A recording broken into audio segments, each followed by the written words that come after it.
Alright guys, we're on our way to the DMV because we need to get something transferred over. That way we can put it on scoots.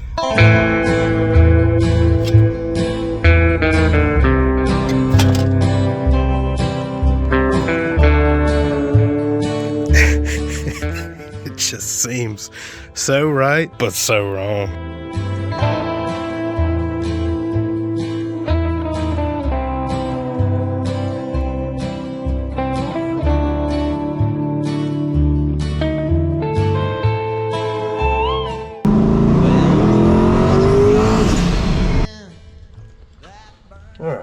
Downloading tune from ECU, and now y'all see what I see. I just changed up my fuel system, so I'm just doing a little bit of driving right now to kind of get the fuel tables dialed back in. On this first drive today, we're not going to run any boost. It's just going to be running on wastegate, which only has 3 pounds of springs.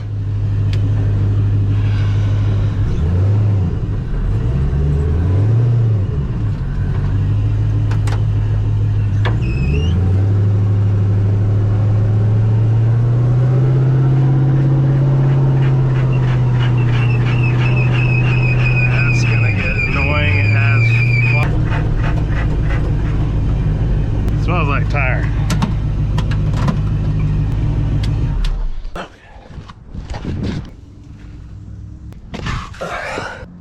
Right there.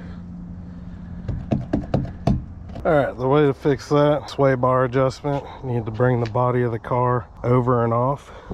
Oh, well there's my problem.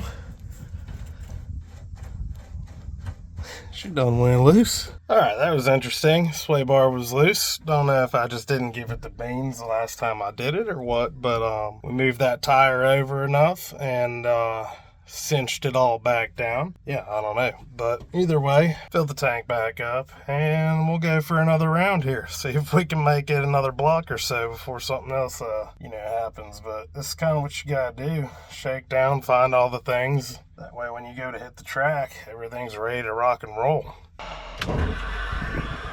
Let's see if we fixed our squeak.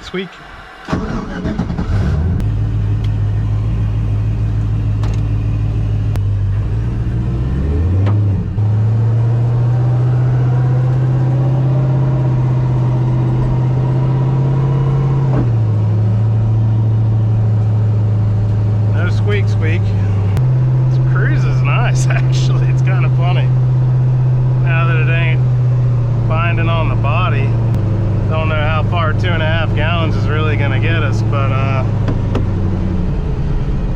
we are semi-prepared. All right, first railroad crossing.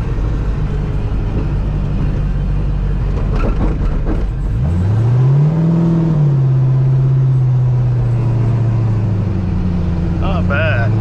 It's also not bad for as big of a converter as this is. Alright, manual 3. 193 on the coolant tap.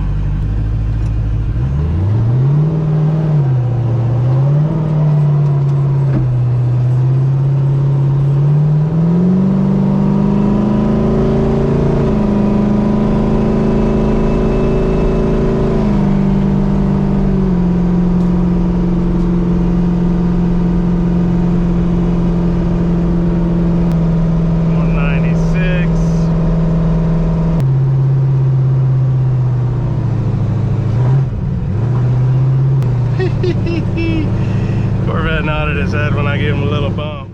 In case you didn't know already, we have a manual steering rack and a full spool and a forward 9-inch rear end. So driving this thing is actually a workout. Like, I am turning to get around these turns. You'll see at this turn coming up ahead, I gotta put the work in to get the thing to turn.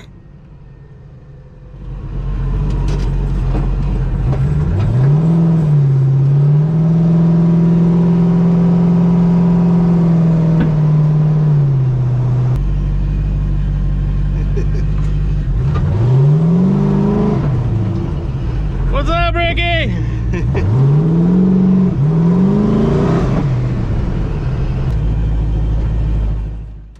I came up to Mr. Cory P's shop to hang out for a little bit and then headed back out.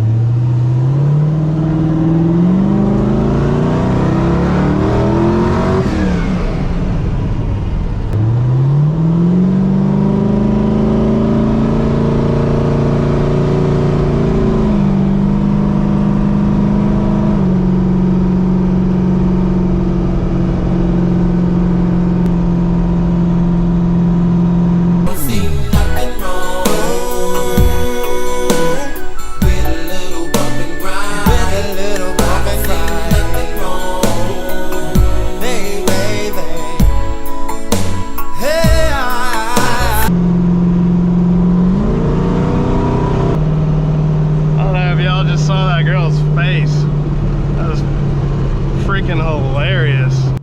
Yeah, I don't know if she was in love or pissed off, but either way, it's the next day and we got the boost controller on. So I'm trying to figure out what the dome pressure will net me boost wise. So we're starting out with 5 pounds of dome pressure, which is gonna get us around 8 PSI boost. And of course, I see a Corvette up ahead.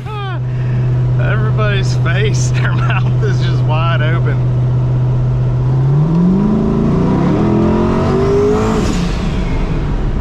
Oh, she definitely loves it.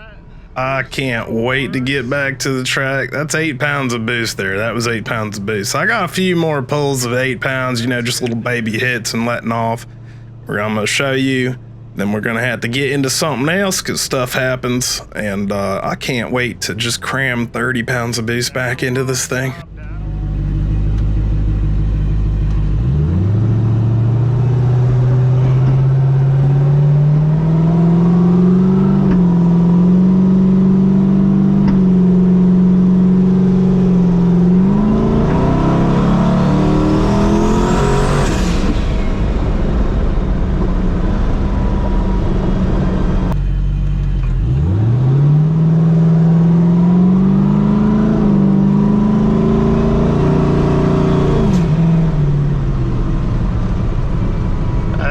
Too much fun to drive.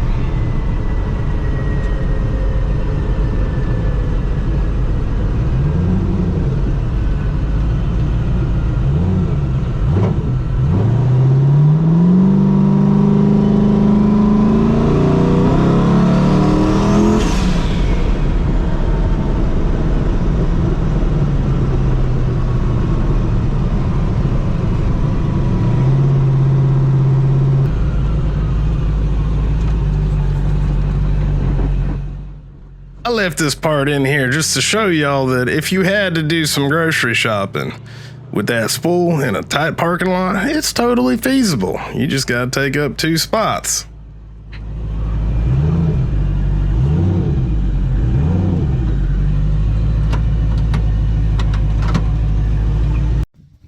All right, we had enough of our fun. It's time to get to work. Whole stick we gotta slap in here. So we're gonna have to tear this all back down. And the way I got my turbo mounted, I can actually remove the entire hot side, unbolting here, and on the other side, the entire hot side will come out. You can set it aside. So that'll give us access to the whole front.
Figured I'd show you guys this real quick. So y'all saw in the hyperspeed, I was unbolting this and getting the return off. This whole thing comes out in one, goes back in one. It's my entire hot side minus the headers.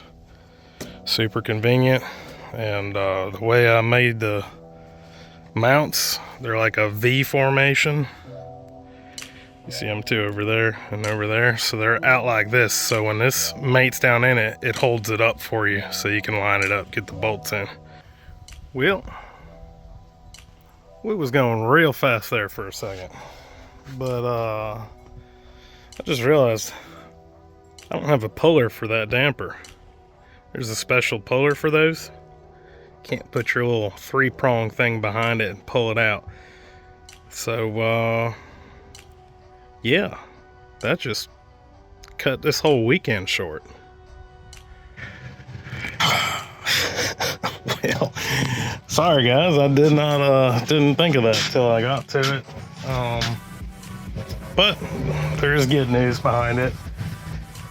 It's startup sometimes, it seems to hold the boost just fine. I found where the water's coming out of, and it just needed Teflon tape.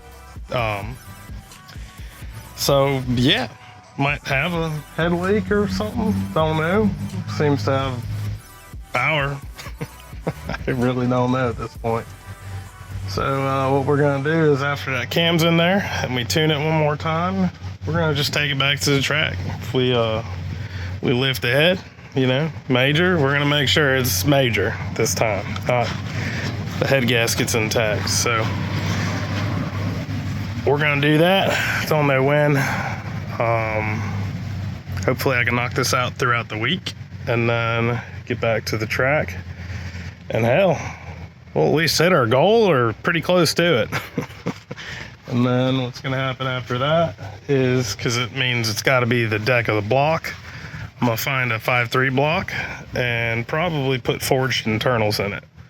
And that might take a little while. Hoss will be here by then, so I'll have to kind of slow down on the race car stuff anyways, just so I can, you know, feel out what it's like being a dad and whatnot. You know, I want to get one of them kangaroo pouches so I can work on the car with Hoss, you know, ripping my beard out and whatnot until he's old enough to drink whiskey and fight back. So, all right, guys. Well, sorry this video is cut short. It's not as entertaining as I try to be most times, but I hope y'all had a great weekend, and I'll see you in the next one.